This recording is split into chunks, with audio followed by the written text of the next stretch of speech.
I think we'll go ahead and get started.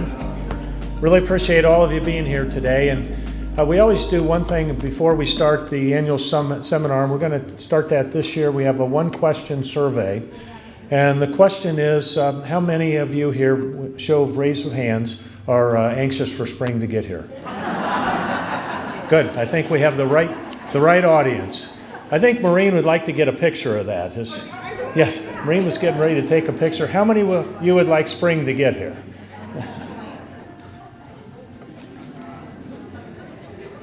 Well, thank you very much for being here today. I'm Brooks Compton. I have the good fortune of being mayor of the city of Centerville. And today, this event is put on by the Centerville City Beautiful Commission. And the Centerville City Beautiful Commission is a volunteer board of city residents, and they're tasked with helping to keep the Centerville beautiful, and you'll see that during the course of the year, all the activities that they participate in.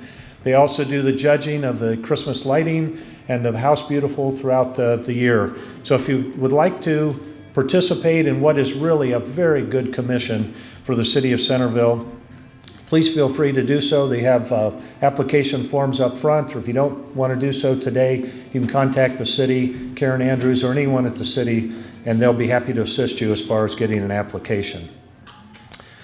We have a number of City Beautiful Commission members here today. Sue Jesse is the chair of the commission, and Sue, I think, is right over here. She's just had a little surgery, so she's not going to speak much today, but there are other members of the City Beautiful Commission that are here today, and if you'd raise your hands or stand up so you can be recognized, and they really do. Sherry's over there. I think Jan Prettyman was here, but right over there, but there she is. So they do a terrific job. So all of you, thank you very much for what you do for the city of Centerville. We have a couple people here from the city of Centerville today that I'd like to recognize. Our municipal arborist, Joe Pursuiti's right here in front. And as you know, looking throughout the city does a great job of taking care of the areas throughout the city. And Joe, thank you very much. Joe's been here for 11 years, lives here in the city of Centerville, does a great job. Public Works Department does an outstanding job for all they do for the city of Centerville. A couple items with respect to housekeeping items. Restrooms are located behind. The men over here to my right, your left. Women over here to my left, your right, right by the trophy case for the women's restroom over there. On the sign-in sheet up front, we ask for your email, and that's so when there's other events that the City Beautiful Commission is undertaking, you have an opportunity and you'll get sent an email for those events that are upcoming for City Beautiful Commission. Also, after the presentation, there will be a questions and answers available, plus, or an opportunity for questions and answers, plus there'll be a drawings for several door prizes. So appreciate your sticking around for doing so. Also, I'd like to introduce, if I could, just a couple other people. Our Deputy Mayor, Belinda Kenley's here today. And Belinda has been on council for a little bit more, right about 12 years now. You're in 12th year and does a terrific job on council. Thanks, Belinda. Mary Lou Pence. Mary Lou, are you in here? Mary Lou has been with the Public Works Department for the city of Centerville she's in her 30th year. And the city has been fortunate to have her for 30 years, but unfortunately she's decided that she wants a little more free time.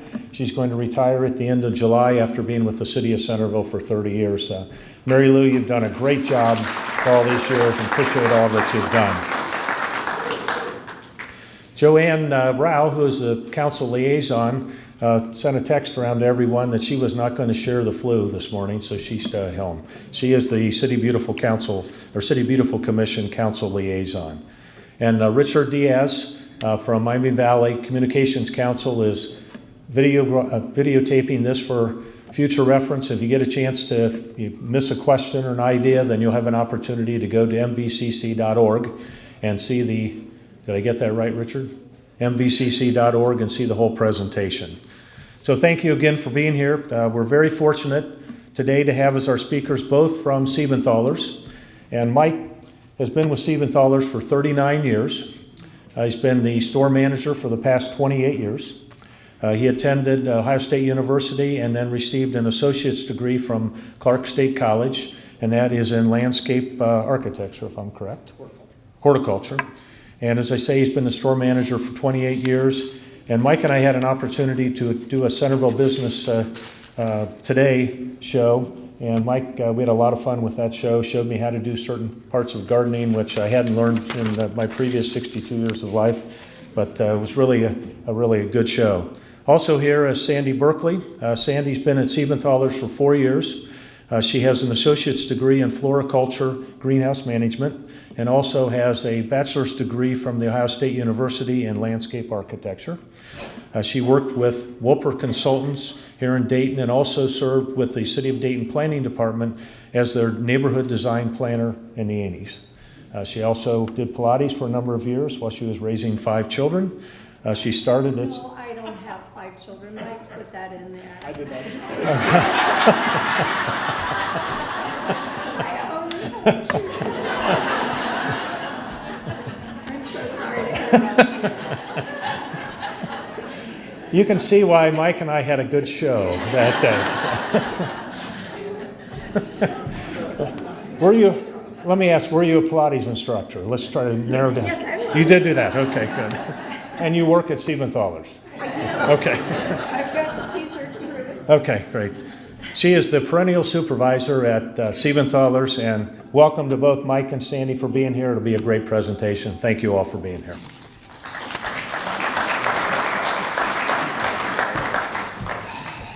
I promise I did not put that in her bio. I'm afraid of Sandy. I was really hoping I'd get to be on this stage up here because back in the 70s when I was in high school here, I never really got to, be in this auditorium. So that's all right. This will be fine. Thank you very much, everybody, for being here. This is it's almost feeling like spring today. This past week was so cold, and I think everybody's ready for some warm-up temperatures, which I think we're going to be getting next week. There's some really cool music playing. I don't know where it is. But the one thing you don't want is to see me dance. Anyway, today our topic is shade gardening, which is terrific. That's one of my favorite topics, and we have a good presentation. I think the presentation we're gonna give to you guys is going to be anywhere from the novice gardener all the way up to the people that have been doing it for years and years and years, and that are involved in groups. And I think hopefully you'll appreciate it. I have 3 really important rules when it comes to this business. And as Mayor said, I had been in this business for almost 40 years, whether it's been at Siebenthalers or before that.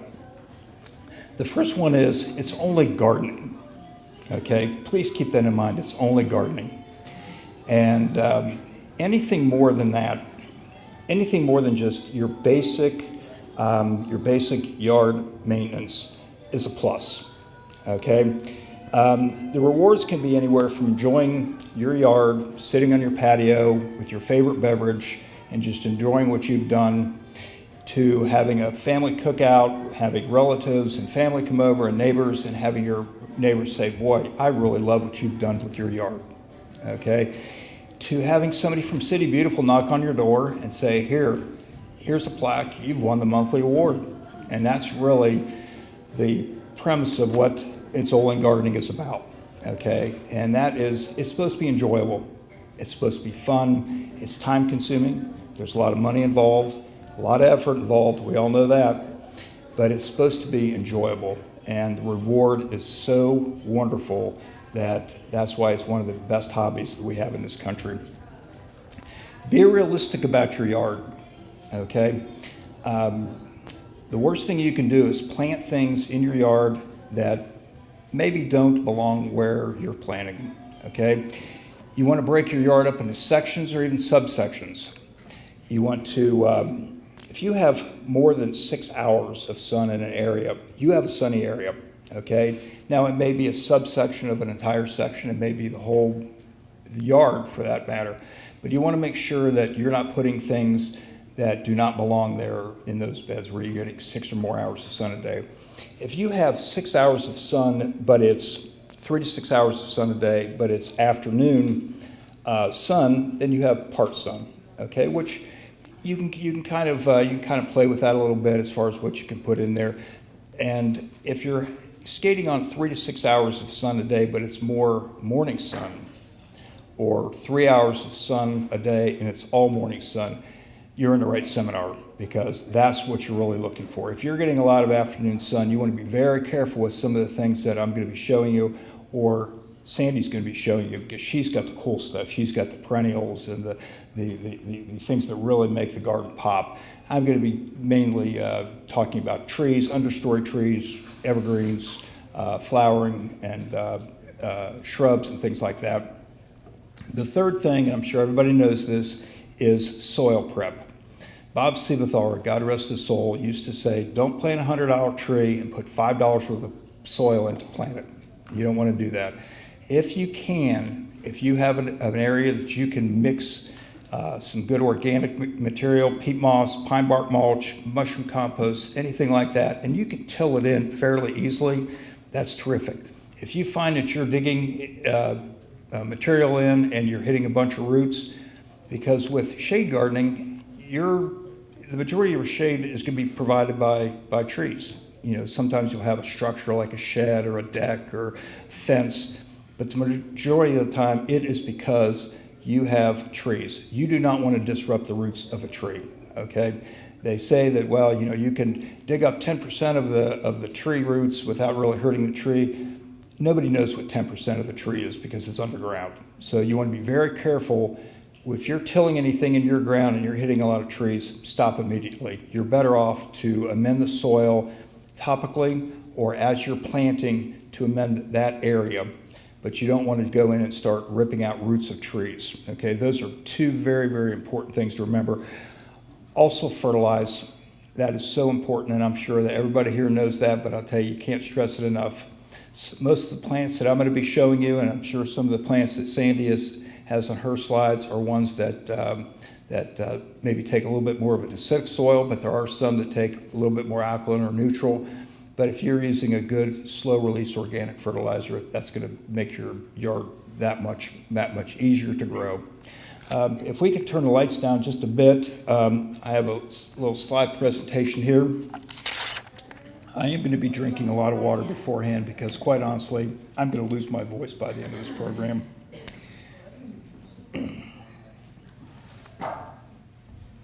Perfect.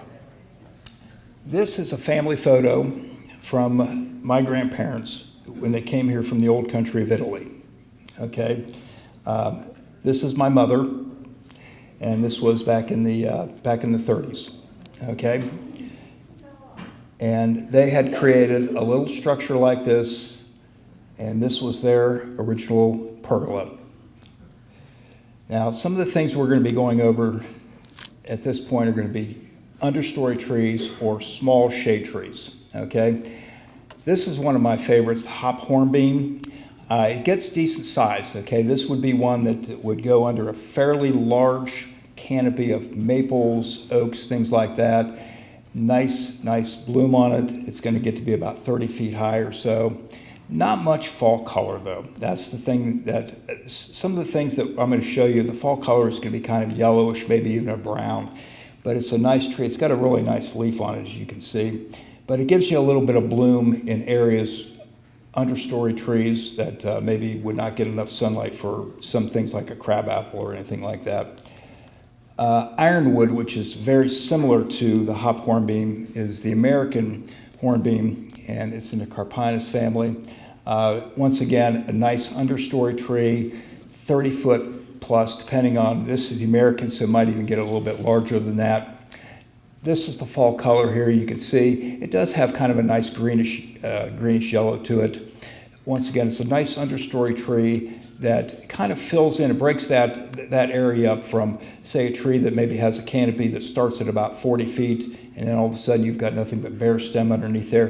This would kind of create like a little bit of a layering look.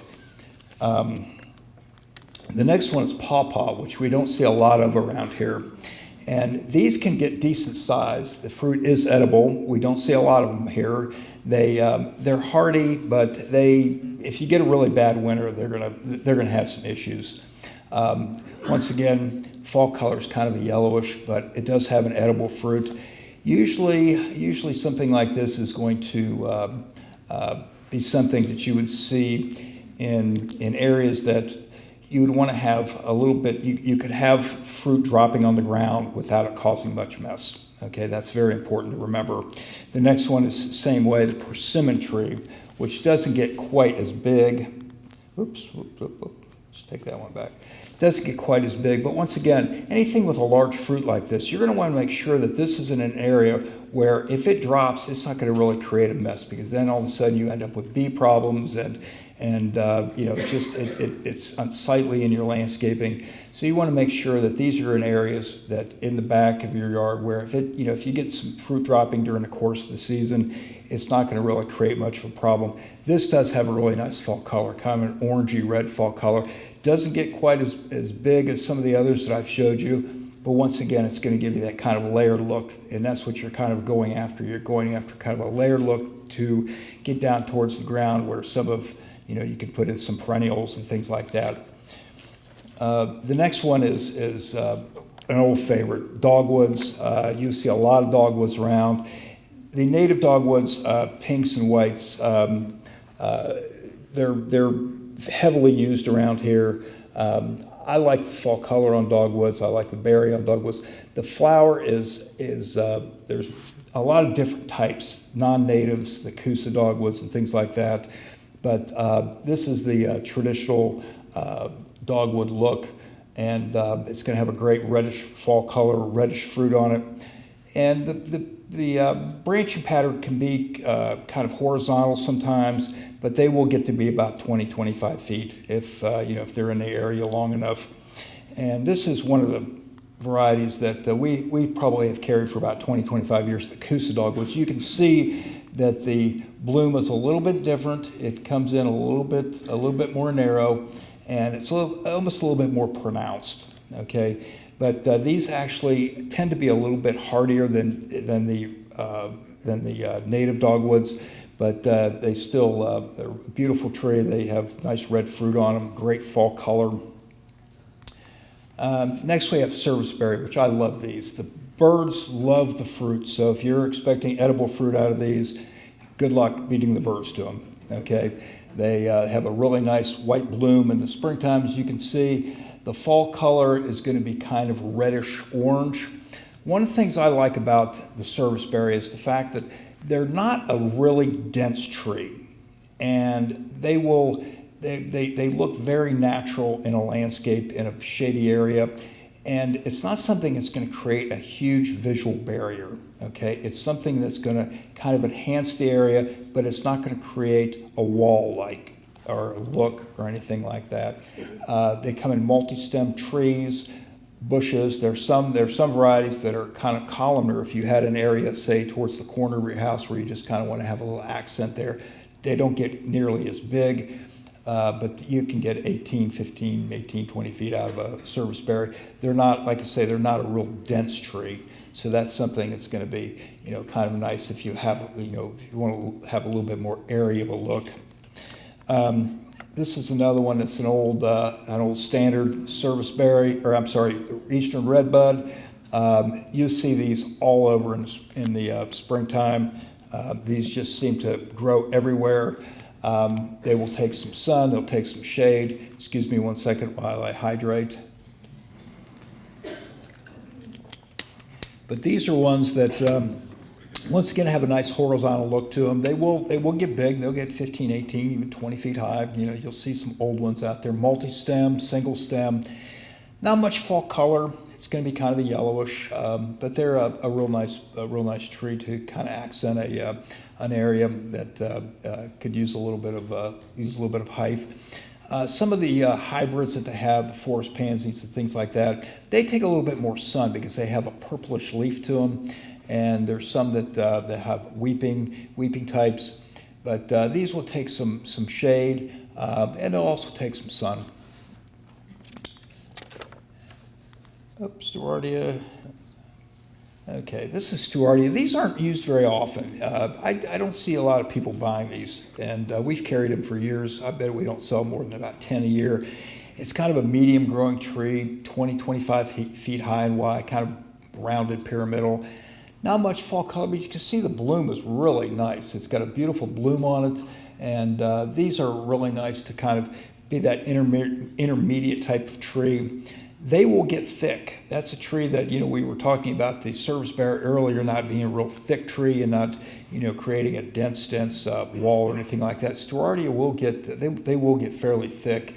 Not super fast growing, but they're a terrific little tree. I like this right in here. This kind of caught my eye. This bloom's getting ready to open, and it's a good sized bloom, so it's something that really stands out in your yard.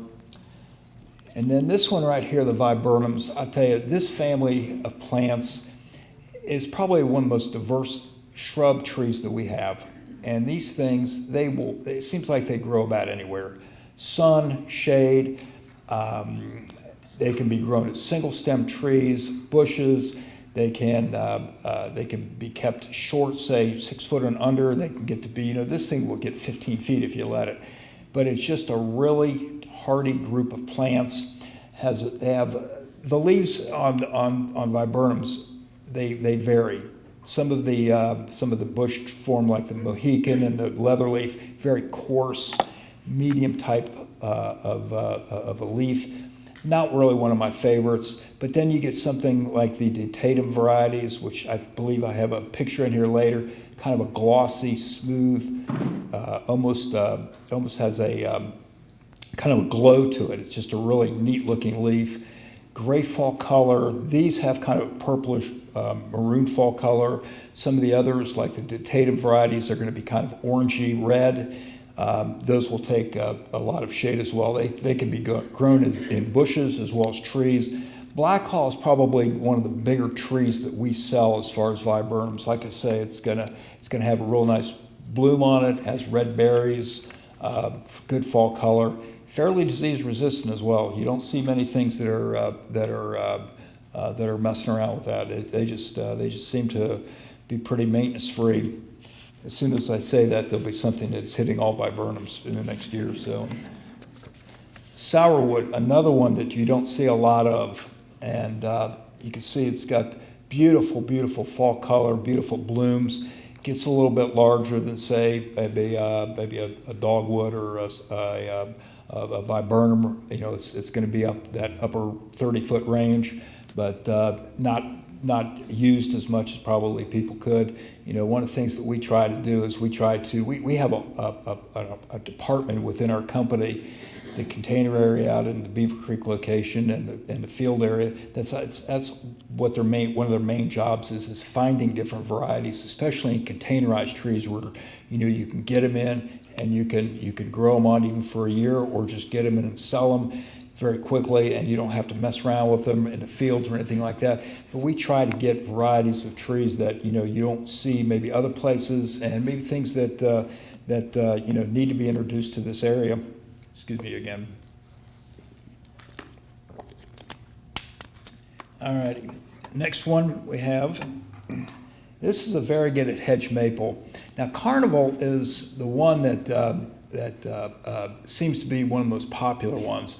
Hedge maples can vary. The true hedge maple can get up to about 25 or 30 feet.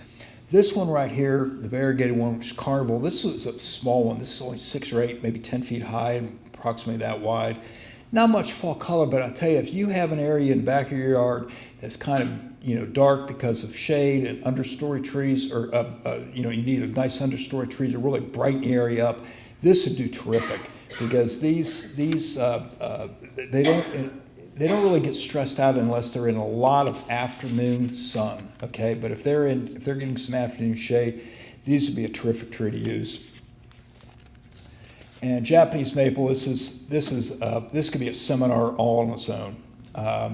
We have Japanese maples that stay 3 foot. We have some that'll get to be about 20 foot. We have some that are variegated, that have red stems. We have some that have red foliage. We have some that have green foliage. We have weepers. We have cut leaves. We have lace leaves.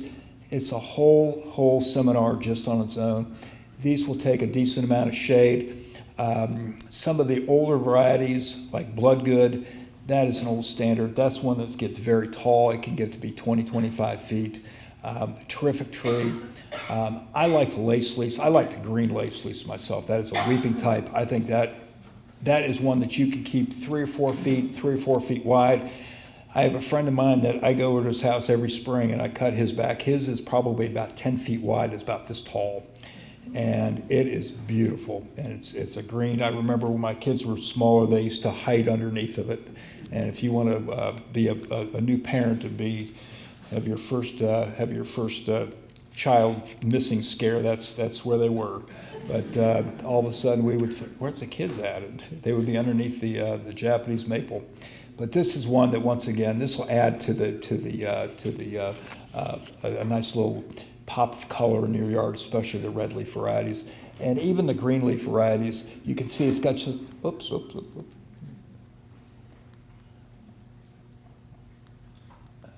There we go.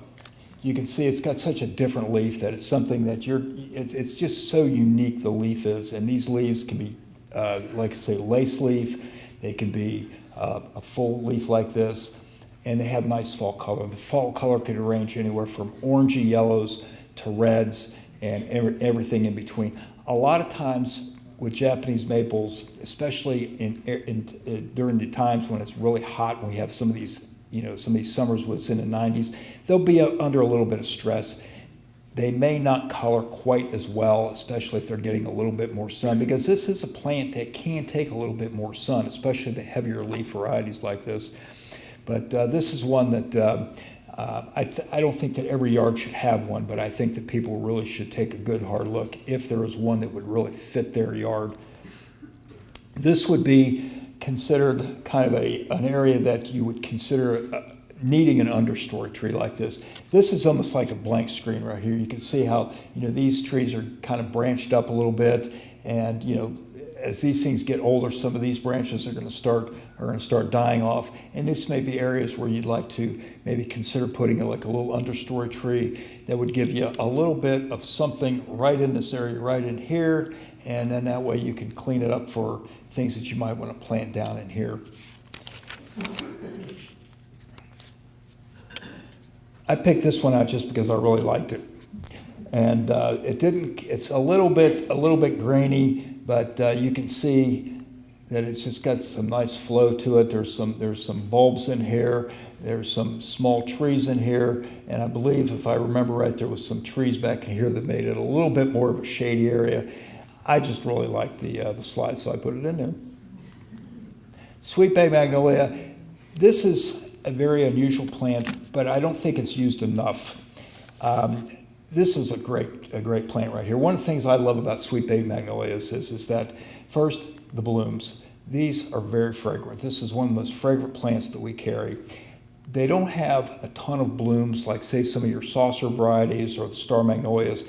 It's not going to be a super heavy blooming plant, but it will have a very fragrant bloom to it. They bloom in June, which is kind of nice. You don't have a ton of things blooming in June. They'll take sun or part shade. We field grow these, and they're gorgeous. They're listed as kind of a semi-evergreen. If you get a bad winter, which we typically do, you're not going to have that many leaves on it. But I have seen some that are in protected areas of people's yards, and they will have a few leaves just to kind of add a little something in the wintertime. But this is a great little plant right here. And they can be multi-stem. I've seen single stems, but I just don't think that they look as well as a single stem tree as the multi-stem do. The multi-stems they're very unique. You can let them get tall. You can let them get to be 15, 18 feet high. You can keep it 6 or 8 foot high. They can get wide. They can get wide if you let it. But once again, a little bit of trimming, and they're not that fast growing that it's going to be a real maintenance nightmare to trim this every year. Hemlock, Canadian hemlock, beautiful plant. These are not, I don't want to say they're not hardy because they will grow here. We do grow them, but we grow them in pots. They're ones that can be kept a little smaller, say 10, 15 foot and under, but it's going to take a lot of work on your part to do it, or you can let them get big. The thing about the hemlock is that you want to make sure that these are they're not a windbreak. Okay, they're not going to like being on the west side of your house where they're getting pounded by all the drying winds, especially in the wintertime. But they're a terrific plant. It's one of those plants where if you like it, if you have a good area for it, I would not discourage you from trying it because it's a terrific plant and it's got a really nice wispy look. I'm sure most of you have seen hemlocks before, but it's a plant that we stopped growing, unfortunately, in our fields because our nursery is a wind tunnel, and we just would have too much wind burn on them, so we stopped growing those. But we grow it in pots, and you could take this and you could put this in a little protected area, and it'd do terrific for you. And you don't have to let it get to be 30 or 40 feet high, because it will take some pruning. The most important thing is you want to do is don't wait till it's 15 or 18 feet and then try to bring it down to 10. Prune it a little bit as you go. Have a plan in place with something like this. As a matter of fact, the next slide that we have is the same type of thing. The American holly, yes, they will grow around here, but you want to make sure that you have a plan for this plant, okay? You don't want to let this thing just start growing, let it get to be 15, 18 feet, and then try to trim it down to 6 feet, okay? These are a terrific plant, nice evergreen look to it. It's great for winter cutting as far as putting them in pots for the holiday season. Our company does a lot of things with custom pots. Sandy's one of our best potters that we have when it comes to designing. Actually, she was the head of it this year, and so this is a great one for cutting in the latter part of November, December, and you can take this and really do a lot with it. The next two, azaleas and rhododendrons, I kind of lump together. And the reason is because they're in the same family, and if you can get them to grow, it's terrific. They're great plants. They have fantastic blooms in the springtime. They're an evergreen. They do need a lot of protection. They do not like a lot of afternoon sun, especially in the wintertime, because it is an evergreen, they will dry out fairly quickly. The height range could be anywhere from 2 foot all the way up to and exceeding 6, 8, maybe even 10 foot on some of the rhododendrons. The azaleas, those are ones that typically are going to be kept a little bit smaller, and they're going to be ones that would have a little bit more horizontal or mounting type of habit. The rhododendron is going to grow a little bit taller, but there are some dwarf varieties. The PGM variety of rhododendron, which I failed to get a picture of, but that is one that's a little bit hardier. It's a cross between a rhododendron and an azalea. A little smaller leaf, does not have that traditional, does not have the traditional elongated rhododendron leaf. It's going to be a little bit smaller, but it's going to be a little bit larger than the azalea leaf, which you can see is a little bit smaller. It's something in between. They tend to get to be about 3 to 5 feet high. Olga, PJM, those are purple, pinks, and those are ones that they will stand a little bit more sun. But once again, you don't want to have these things out into the out in an area where they're going to be getting a lot of afternoon sun, especially in the wintertime. You can see it's got some hostas growing underneath it. Boxwoods, this has got to be one of the oldest plants in history. There's hedges of these things out over in England that I've never seen, but I've heard that they are hundreds of years old and they keep these things very short. What? That's your 5 kids? That's probably why my kids are like they are, having me for a father. Now, boxwoods, they're a terrific plant. There's a lot of different varieties of them. We have some that Wee Willie that only gets to be about 18 inches high. Graham's Blandy, which can get to be about 8 or 10 feet. It's just a wide range. They're not really going to have a fall color because they're evergreen. They have a bloom, but you're probably never going to see it. They have their place. Okay, the old houses back in the 30s, 40s, 50s had these huge foundations. Great foundation plant. This in the next slide of the taxus. Great foundation plant. But these are ones that you don't want to have. You don't want to have all over your property. Okay. I like Varder Valley myself. That's one of my favorite ones. It's mounding. You can throw one in the middle of a flower bed just to have it there. But it's not. It has kind of a bluish green foliage to it. Unfortunately, we don't grow it because we can't keep them in stock. And it's something where it takes 3 or 4 years to grow, and then boom, they're gone like that. So we have all this space taken up by something that's gone in 2 or 3 months. Our landscape designers 20 years ago used these things like crazy. But this is a good hedging plant. If you like formal gardens, this is something that it would be perfect to have in your garden. Taxus or yews, one of my least favorite plants. I'll leave it at that. Excuse me, just 1 second again. Depends on the variety. Excuse me, sir? Marshall, you should have known not to say that. No, you're right. There are uses for taxus. Once again, this is a good hedging plant that you could use in a foundation. Marshall's an old friend of mine, so I can point him out. One of our employees, Matthew Jobs, was going to come, but he was afraid of that. I keep going backwards. There's some varieties of these that have a little bit more of a mounding look. The moraine, the green wave, those are ones that have a little bit more horizontal growth habit to them. They're not real formal growing. If you get into varieties like densiformis and densigem, those are ones that you could shape a little bit more. You could round them off, you could square them off, you could make them into a hedge. This is another one that if you have a formal garden, you could use something like that. If you have a little bit more of an informal garden, which I think that most shady areas probably would lend itself to, the moraine and the green wave would be ones that would spread out a little bit more, maybe even be a little bit lower to the ground. There are some varieties, Strata, Everlow, that those are real low, and those look very, very nice. I think that's probably the ones that Marshall probably is alluding to, but these have a wide range of uses. There's some that you can grow as pyramid. There's some that you can grow as columnar. The Stygiata variety is a terrific one for that. There was one called Stricta, which is very, very slow growing, but it's very tight growing. 8-foot Stricta taxus might be a foot, 15 inches wide, and that's a very, very unique look. This is another one that I really like, Siberian cypress, kind of a low, moundy, spreading type of plant. Definitely likes the shade, and this is another one that it's not really for hedging or anything like that. It's really more informal looking. This would go real nicely in a shade garden. Nandina, we don't see a lot of these out there.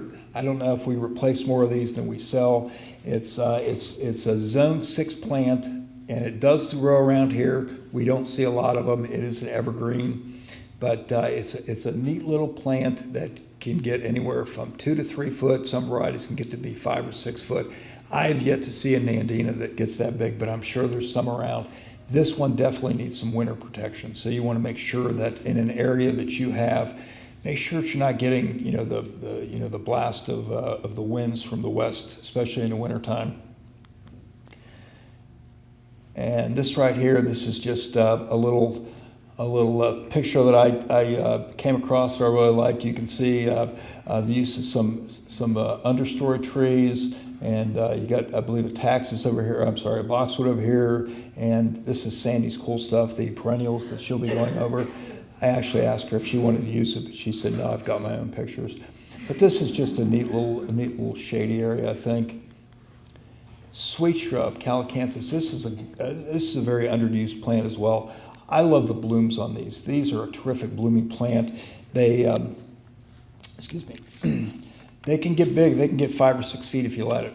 Okay, but this is one that takes sun or part shade. It's got nice fall color to it. It's kind of a reddish fall color. And this is another one that I think is very underused. Some of the ones that we're going to be going over in the next few slides are ones that can be grown in sun or shade, this being one of them. But this is a terrific plant. I like the bloom on it. I think that's just a terrific color.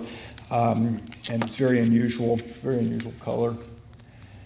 Summer Sweeter, Clethra. These come in 3-4 different colors. This is another one, 2 to 3 feet high, or some varieties 5 to 6 feet. Kind of a yellowish fall color, but these do terrific in the shade, and they will take some sun. The thing about these is that it's got a really unusual bloom. As you can see, it's kind of a long bloom, and the pinks and the reds are even, they have the same type of bloom, but it's kind of that very elongated bloom, very interesting looking.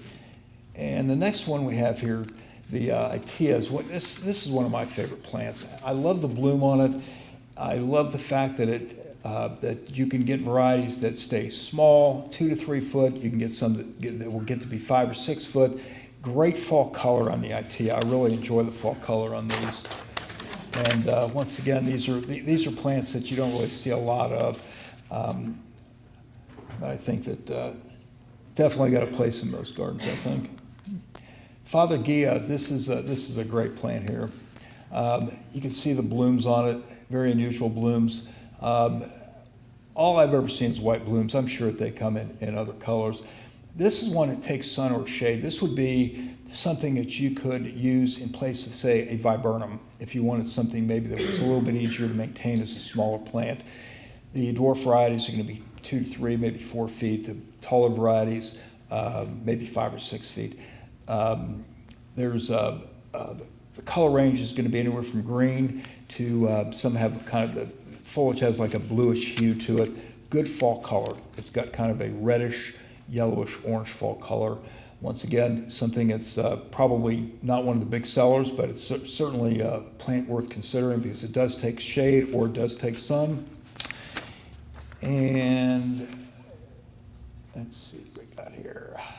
Oakleaf Hydrangea. I'm sure everybody's been saying, why doesn't he ever talk about hydrangeas? That's one of the most popular shade plants that we sell is the hydrangea. That, once again, is an entire seminar on its own. There are so many different types of hydrangeas. I think that our nursery supervisor, Roger, he probably orders about 30 different varieties every year. And we're talking anywhere from small ones that get to be 18 to 24 inches, all the way up to ones that get to be like this, maybe 8 or 10 foot. It's a whole seminar on itself. And I would suggest anybody who's got an interest in hydrangeas, stop down about the latter part of May. That's usually when he gets them all in. We normally don't get these things in until they're ready to sell. Some of them we grow, some of them we buy in. But the ones that we grow, if it's a really cold spring, they won't be leafed out as well. So we let them grow on a little bit before we bring them into our store. Nice fall color on this one as well. Oakleaf is one that one gets huge and doesn't take much pruning. But like I say, that's a whole seminar on its own. And then we're going to move on to the Arrowwood Viburnum. Once again, the Viburnum family, I can't say enough about it. I picked this slide out just because of the fall color.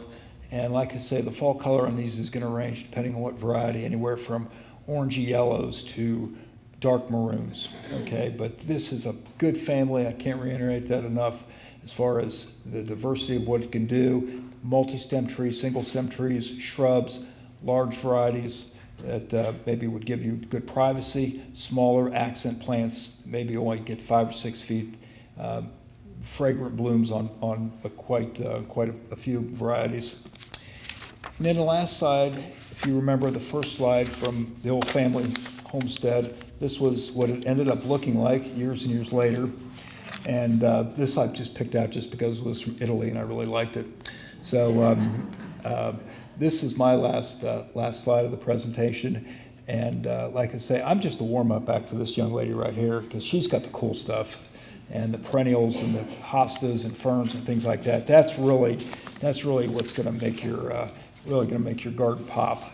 The stuff that I showed you are things that are good fillers, but like I say, Sandy, she's got a wealth of knowledge, and I'm happy to be her co-worker and friend.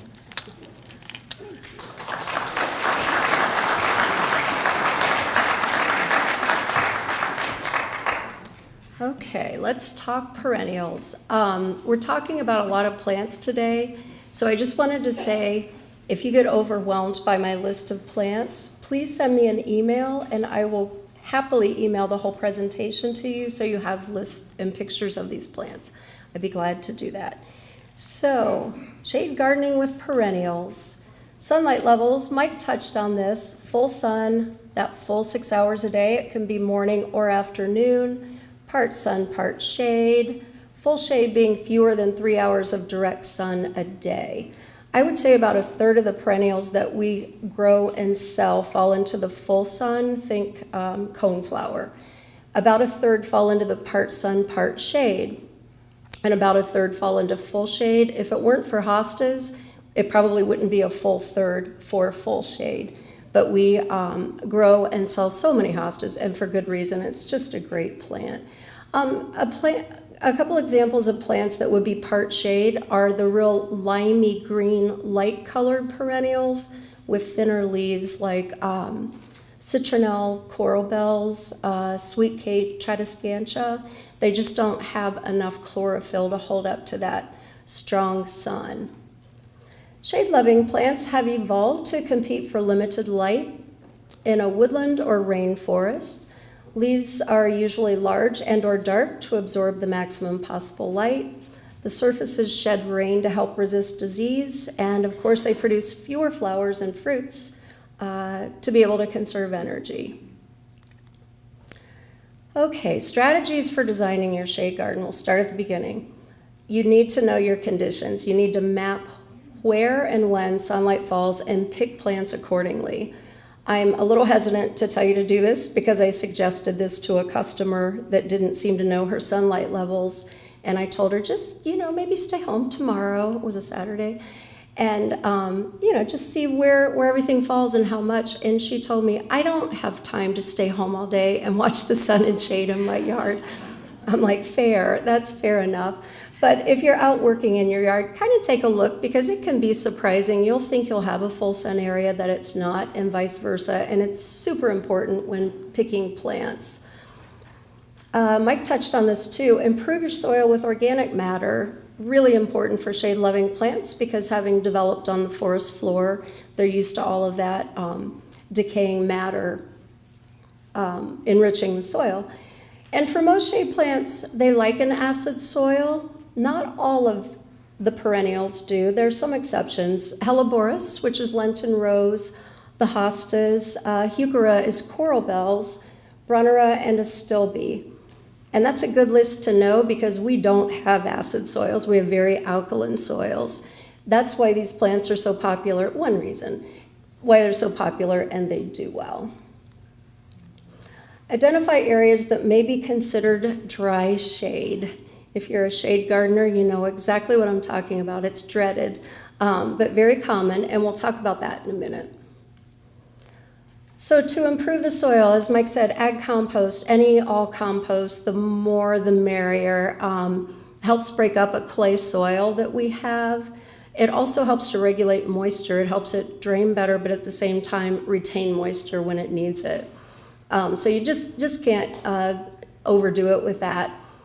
This, however, you can overdo. Acidify your soil by adding sulfur or espoma, that's a brand name, soil acidifier. The reason we say you can overdo it is you always want to do a soil acidity test before you apply anything like that, just to make sure that you're not overdoing it. Maintain and or improve soil acidity over time, a little bit gentler method, by adding peat moss or mulching with pine needles. Pine needles are a beautiful mulch.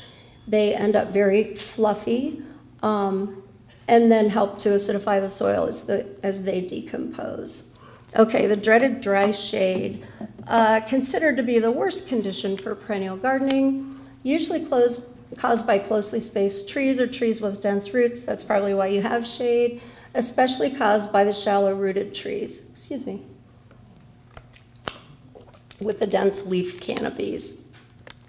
So it's hard because the trees tend to take up the nutrients and the moisture, causing that dry shade. Here's some ways to deal with it. If possible, work the organic matter into the soil. If you're not able to because of roots or for whatever reason, just add it to the top of the soil, use it as a top dressing. It can even look like a mulch. It's not going to stay looking like a mulch, but eventually it will work its way down into the soil. Loop soaker hoses throughout the bed. You can put these under the mulch so they're not visible. Just make sure you bring them in so they don't freeze in the winter. Also, a good thing to have on hand if you have an area of new plants, trees, shrubs, annuals, perennials, you can use that soaker hose to keep a constant moisture. And consider using containers above grade in beds. This is a great tip. They mostly need winter protection, A, so the pots don't break, although we do have some that are weatherproof that look like stone, which is really cool. And B, if you have perennials, the roots are going to possibly freeze above grade if you leave them out. What you can do, perennials in pots work well if you have an area where you can get them inside to keep them warm during the winter, and also to be able to control the water, because what happens is the water at the bottom of the pot freezes, not allowing the water that comes onto the top to drain. So essentially they drown. But there are some perennials that do well in containers, coral bells, hosta, hardy geranium. So it's worth a try, and you can also use them in containers and then transfer them to another place in your yard at the end of the season. So you can trade it out every year. Here's a nice container with annuals, coleus, and of course you can tell it's a shade garden by the coleus, and also, oh, I'm gonna try using that pointer. Oh, there we go. That's a carex, a sedge grass, another one of those plants that you don't want in afternoon sun for obvious reasons. And I wanted to point out, see that crane up there? I love cranes in the landscape. They just are so peaceful, and they look kind of Asian, and we have some in the store now that are really pretty. They're kind of a coppery with a patina color. So there's an example of a container. Another container with annuals again, and it looks large in this picture, and I was hesitant to use the picture because I thought, oh no, they're gonna think I sell ferns that are that big. You know what, I do, because that container is not that big. I think it's a foot by a foot. You could tell by this leaf and that cone flower that this is possibly an ostrich fern, which is one of the more popular ones. Here we go with my plant list. Like I said, hang in there with me. I have pictures to follow up the less common ones. Here's some good perennials for dry shade, mostly because they're adaptable. Ajuga, bugleweed, is a low-growing, very flat ground cover with a scalloped leaf. Brunnera, some people say Brunera, some people say Brunera. I take it right in the middle and say Brunnera. But a nice plant with a little blue leaf. We have a picture. Carex, which is the grass we saw. Corydalus, a fluffy little green plant with a small yellow flower. Epimedium, typically known as barrenwort. Spotted dead nettle, pretty much everyone calls it lamium now, is a great ground cover for shade because it has light colored leaves, a lot of times almost silver and light green, and has a pretty flower. Liriope, super popular. We sell a ton of it. It's a good plant and good for under trees. Pachysandra, of course. Solomon seal, picture to follow here. Christmas fern, because it is adaptable. It's a native fern, so it can get by with less water. Pulmonaria is lungwort, probably grown for its flower. I'll show you a picture, very pretty. And then, of course, vinca. You see a lot of vinca under trees. That asterisk right there, I think that's what they're called, that little star, means that it's a plant that probably needs part sun. Couldn't resist putting it in shade gardening because it is appropriate for the shade garden, and we actually sell it in the shade department at the store. That white edge kind of lightens up a shade garden well too. Oh, this is the lungwort. Isn't that pretty? It has that mottled white leaf and really brilliant flowers in early spring. Excuse me, that was kind of loud. Sorry. This is Corydalus. Are you guys familiar with Corydalus? Does that look? Yeah, it's not super well known, but it's so easy to grow.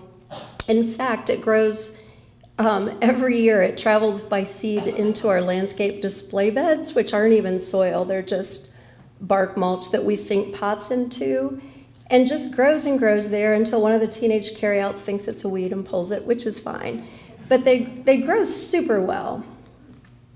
Aw, Solomon seal. That's a classic shade plant, great for under trees. Really a good design, a plant to use in your designs too, because it tends to tie different plants together because it travels doesn't travel. It grows by rhizomes, so it kind of travels underground stems and then pops up here and there. If you don't really pull it out in places you don't want, it will fill a whole area, but it's beautiful.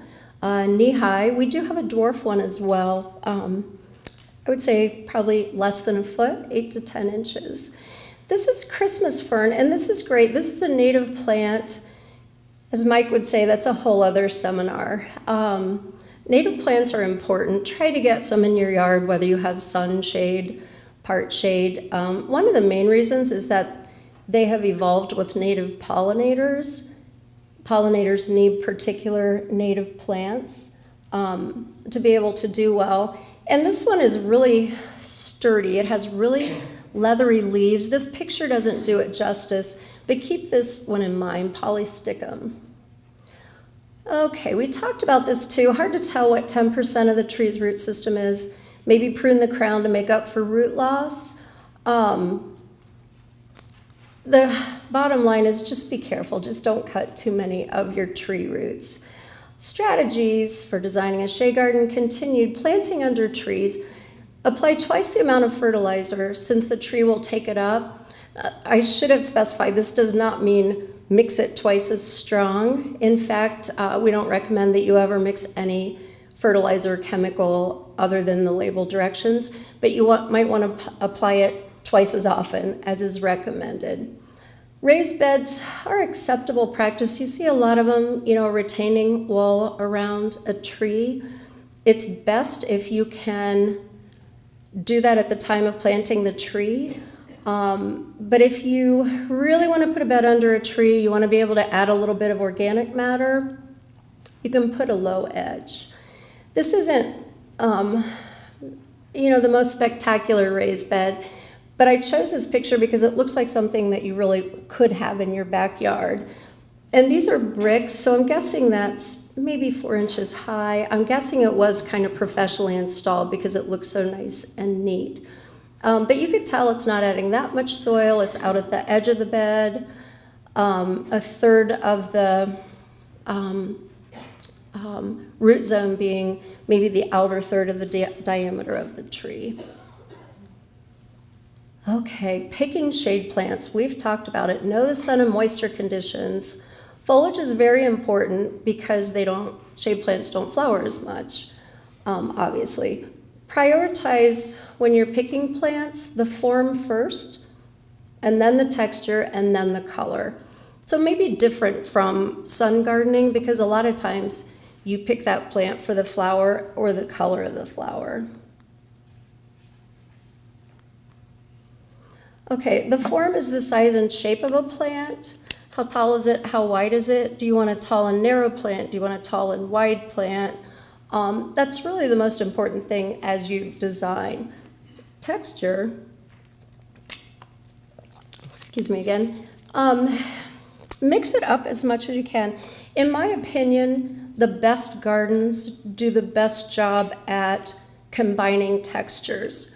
So if you're shopping for perennials or shrubs or both at the same time, if you grab a big cart, there's one plant that you want, go around, pick other plants to see how they look together because you never know. But juxtaposing different textures makes your garden super interesting. And then color. You really can get some color in a shade garden. All of these colors, except for maroon, of course, you can get just in hostas, in fact. There are lots of golden lime plants now. They're super popular. The blue-greens, a lot of the hostas, and maroons as accents. And I happened to find a picture that has all those colors at once. Granted, they're all supplied by only Coleus and hosta, but what a nice, simple idea that gives you a lot of color. What could be easier? Different types of hosta, planting different Coleus every summer. Okay, use groupings of the same plant arranged in drifts. And you probably all know kind of what a drift is considered. It's a large grouping of plants that gradually goes into another large grouping of plants, maybe kind of curvilinear. Nature plants in drifts, if you think about it. Also, There's a kind of a new movement in landscaping called the modernist movement, in which that is the whole concept. And it's kind of big on the East Coast. It was kind of done at the High Line in New York City and at Lurie Gardens in Chicago, where large areas of mostly native plants are planted together like that.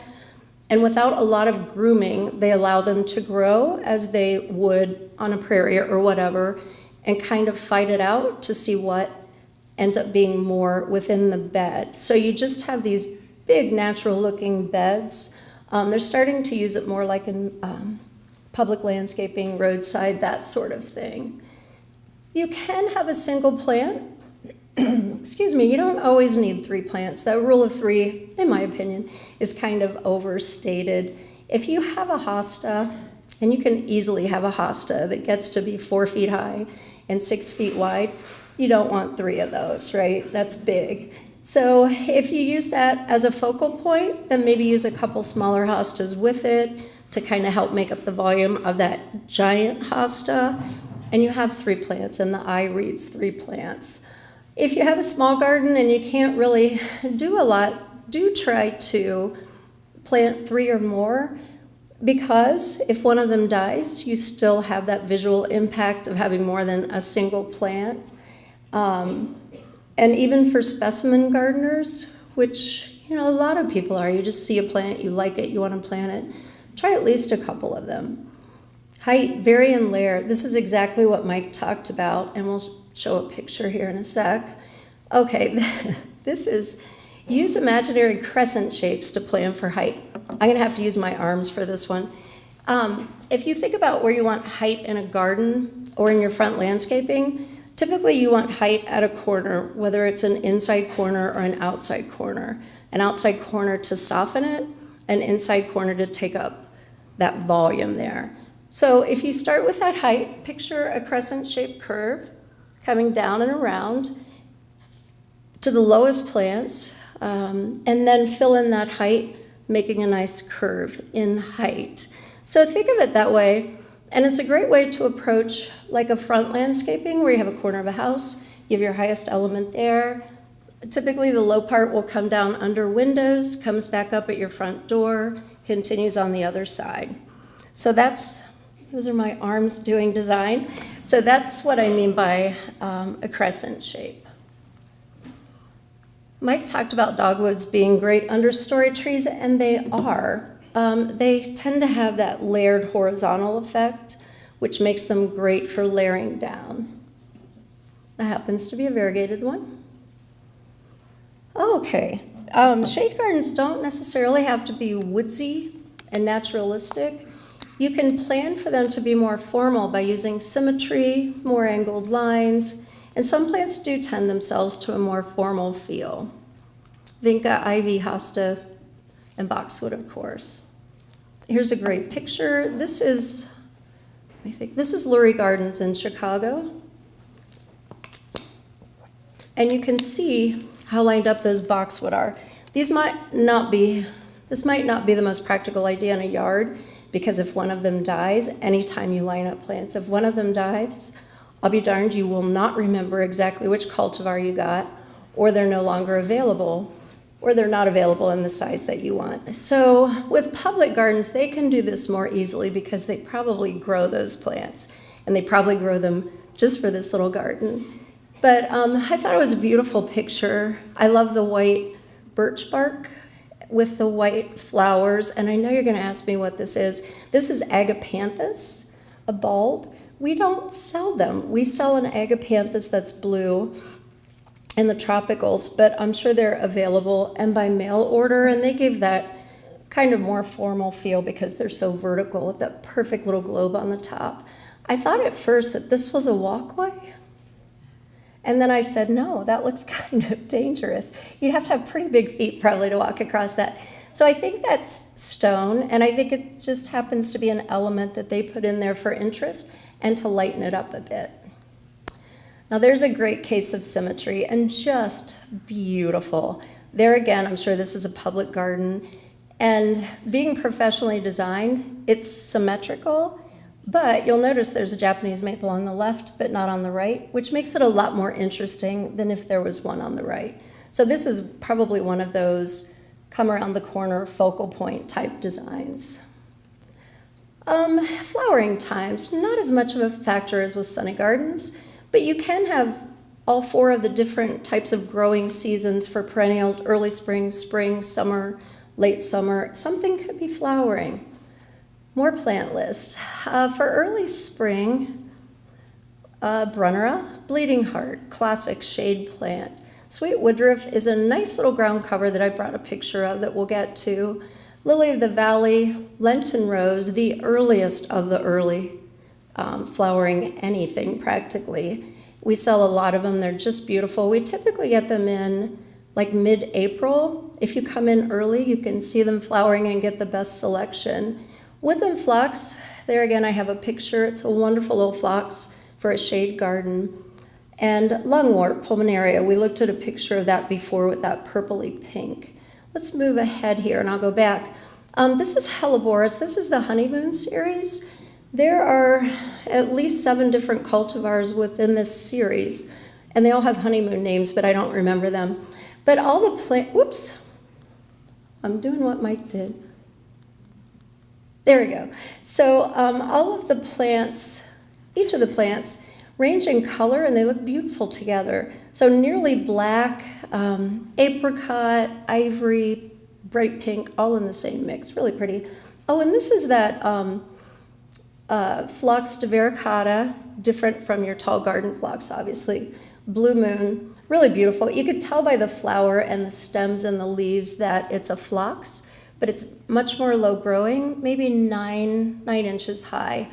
It smells incredible. It smells like hyacinths. It's so, so pretty. And by the way, we do grow and sell everything that I'm talking about here today. In spring, ladies' mantle, columbine, of course. There are lots of new colors of columbine. Barrenwort, spotted dead nettle, that's the lamium, ground cover. Ajuga, again, very useful shade plant. And then this creeping Jacob's ladder, Polemonian reptans. The reptans part means low growing. And instead of growing up, this one tends to be more of a ground cover. A new plant to us last year, so something to check out.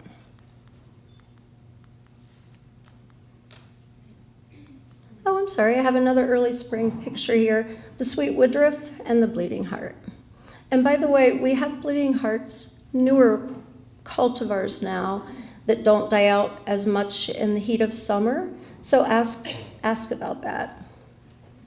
Lady's mantle, this is a great plant. It's the one that if you get water on the leaves, it beads up like mercury and stays there. Great for a children's garden. And then there's that ajuga that I keep talking about.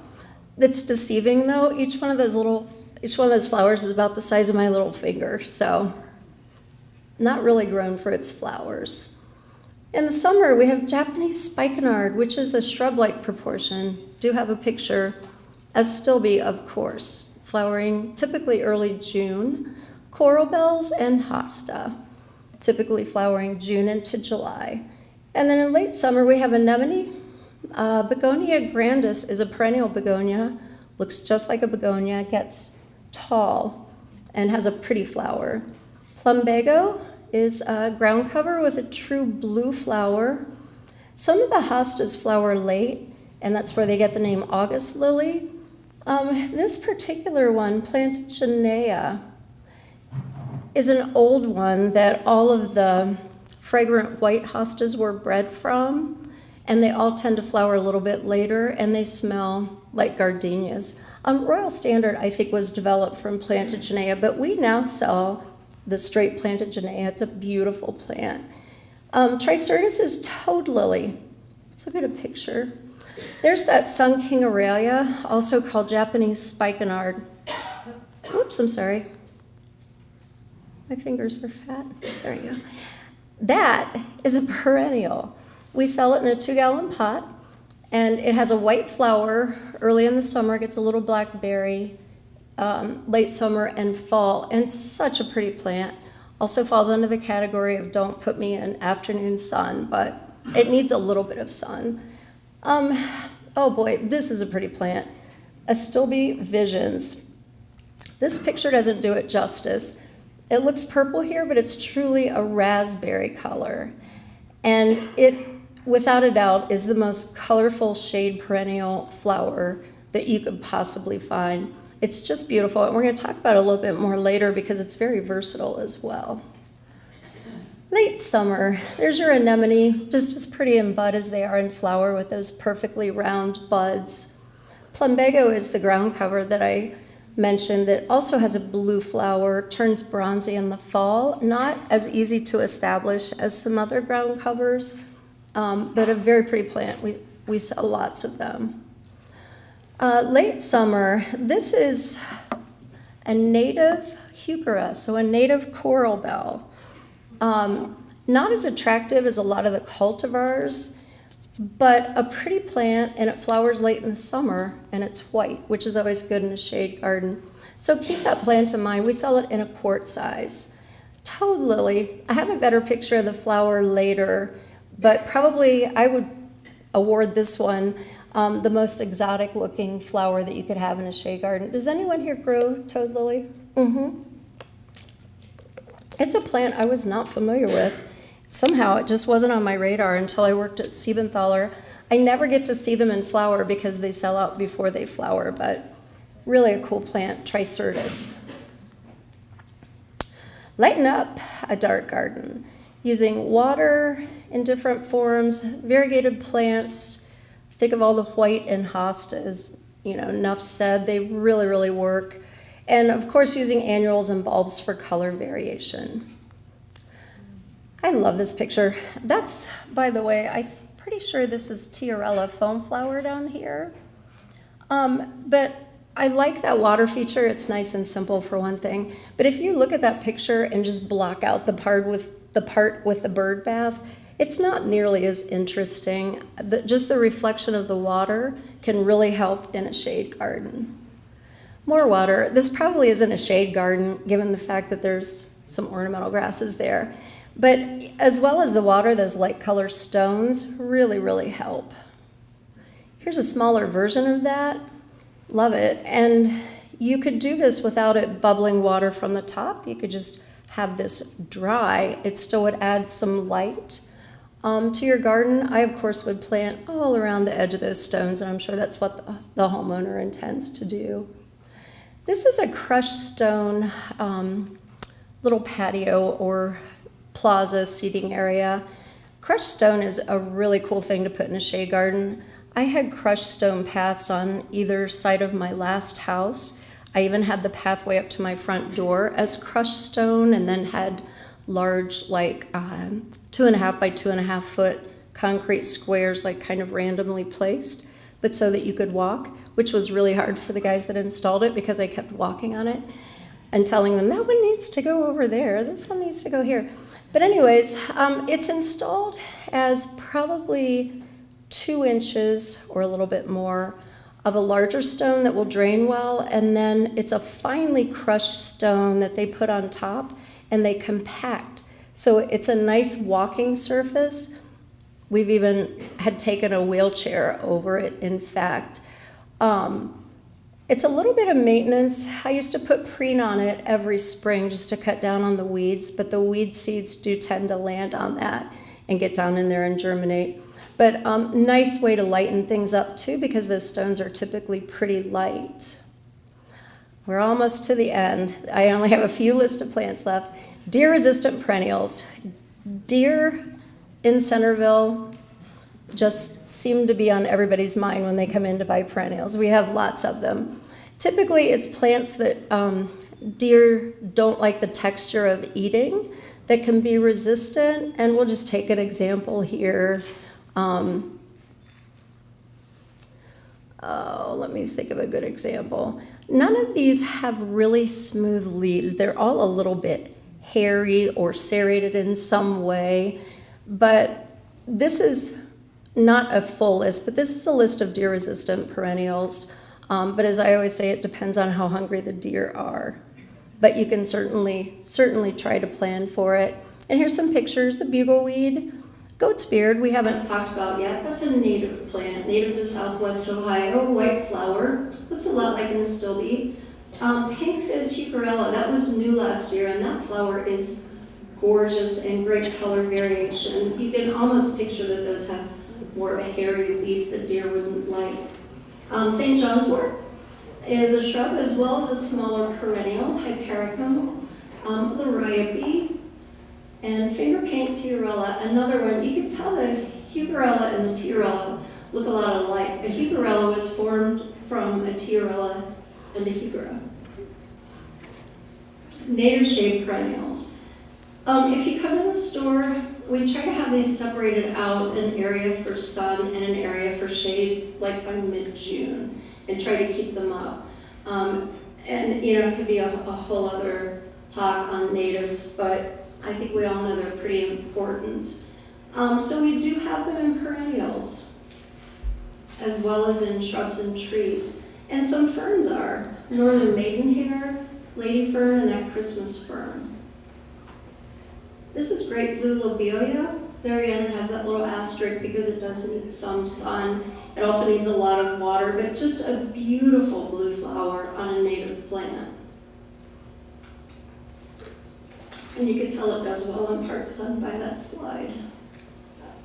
Oh, this is interesting, northern sea oats. This is the only ornamental grass that will grow in some shade.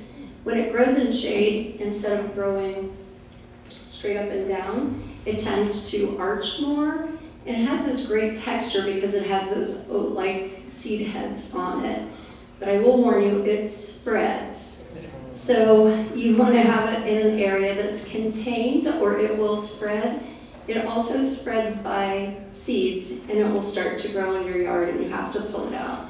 But if you can deal with all of that, it's such a pretty plant and it's a native and you can put it in sun or shade. If you want a grassy, almost a bamboo-like effect in shade, this is your plant. 5 lesser-known shade perennials. That woodland phlox, we've talked about it. Toad lily, that's the one that I awarded just off the top of my head as the most exotic-looking perennial flower, but gosh, it is. They're spotted like that. And then the yellow barrenwort. This is Epimedium sulphurum, and it doesn't have a yellow flower. It has a white flower, but the leaves are kind of yellowish mottled with red. It's really so pretty. That's King Aurelia down here, which is more like a shrub. And Honorine Jobert anemone shouldn't be a lesser known plant because it was developed like in the 1860s or something. And it was the perennial plant of the year 2 years ago. But people tend to buy the pink one more, and this white one, if you have lots of green in your garden, this is going to happen in September. There again with those big fat buds and very floriferous, as they say. Ones that do well in the Miami Valley, that Astilbe Visions. What I wanted to mention is it takes less water than a regular Astilbe and it can take a little bit more sun, something that everybody would love to have in an Astilbe, and super pretty color. Hostas in general do well here, of course, but please don't plant them in full sun. I know everyone has seen them growing in full sun, but they really don't want to be there, especially the blue ones. The blue ones are actually blue due to a waxy substance on their leaves, and that tends to thin in full sun and they'll turn green. Sweet woodruff, talked about that, just easy to grow. Autumn fern is just so much more colorful than your average like ostrich fern, which is so popular, and I've got a picture of that and then we'll be done, so hang in there. And then those perennials that prefer an alkaline soil are going to do really well no matter what you do to your soil. And that would include hosta, coral bells, lenten rose, astilbe, and the brunnera. There's that autumn fern, isn't that pretty? And it looks like that all summer, but it's called autumn fern because it's the colors of autumn. And you could tell it's, whoops, shoot, that was my showstopper slide too. You could, I don't use a pointer very often. You could tell it's against one of those lime green hostas, and I think that's probably a citronelle coral bell there, but how pretty is that? and that's a Dryopteris. And that concludes it. However, I have to share this slide, and we obviously can't probably recreate that in our backyards, but isn't that so pretty? It's at the Chicago Botanical Gardens, and I thought it would just be a good slide to keep up that we can look at when we have a question and answer period. So thank you so much for coming. I hope you learned a lot.